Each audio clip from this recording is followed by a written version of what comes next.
Welcome to another edition of the Texas Tech Hoop Scoop. I'm Jarret Johnson.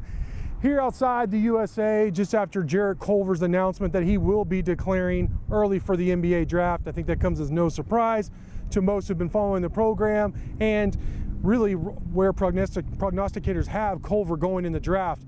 Here as early as today on Thursday, I've seen multiple outlets and prognosticators select him as high as fourth. Chris Beard, during the actual celebration announcement, said, of course, he would select him number one overall. Look, bottom line is there was a lot of debate that since Culver was going to make this announcement with fans, in front of fans here at the USA, that maybe he was coming back. I don't think, as Chris Beard said, it was a no-brainer decision based on where he's projected, where he's at. It's good for the program that he's going early, in my opinion. And I actually thought it was really cool that he had this announcement. Some people said could be conceived as incredibly selfish, which I'd say people who say that have never met Jarrett Culver. He's probably the most unselfish star player I've ever covered, and make no mistake, Jarrett Culver was a Red Raider hero in 2 seasons here. Oh, by the way, the 2 top seasons in Texas Tech basketball history. First as a freshman, where he averaged over 11 points and started almost the entire second half of the season. And then this year, where he was a consistent All-American. He was a Big 12 Player of the Year, helped the Red Raiders win a share of their first Big 12 title ever. Obviously, the first Final Four appearance, first national championship appearance, and Tech was just seconds away from claiming their first ever national title. So to me, Jarrett Culver was a hero both on and off the court. Multiple recruits and other players, his teammates, talk about his work ethic.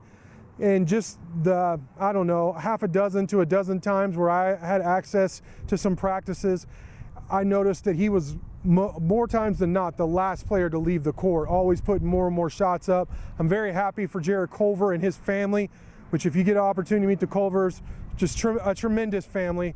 I expect him to do very well at the NBA level. Look, he does a little bit of everything. He's 6'6", great length, great athleticism.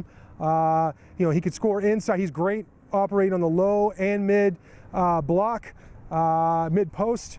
He's great taking guys off the dribble. His three-point shot, his percentage went down later in the season, but he has that ability to improve upon that in the NBA.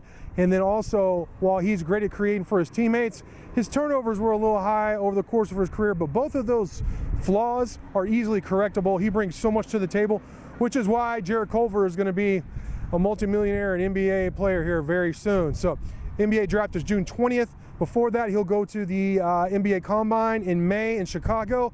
So I look forward to seeing where Jarrett Culver ends up. But I fully expect him to be top 10, if not top 5. And I think this is just a moment to reflect and for Jarrett Culver to celebrate with a lot of people in Lubbock. Of course, him being a Lubbock native. And then, of course, all the Texas Tech fans. Just real quick personal story here. Just sitting there waiting for the actual event to take place, I had several people from all ages, walks of life, kind of just come up to me and start telling me Jarrett Culver stories and Culver family stories. And it dawned on me just how important it was for a lot of these people that have known him since elementary here in Lubbock, to have this moment to celebrate with him. Of course, everybody wished they had more time with Culver and that he would come back. But on the other hand, I think if you really think about it, it is a no-brainer for Culver to go. And either way, he is going. He has declared early for the NBA draft, and I just want to wish Jarrett Culver the best and his family on their new endeavor. So with that, I'm signing off here outside the USA. Thanks for listening, and until next time.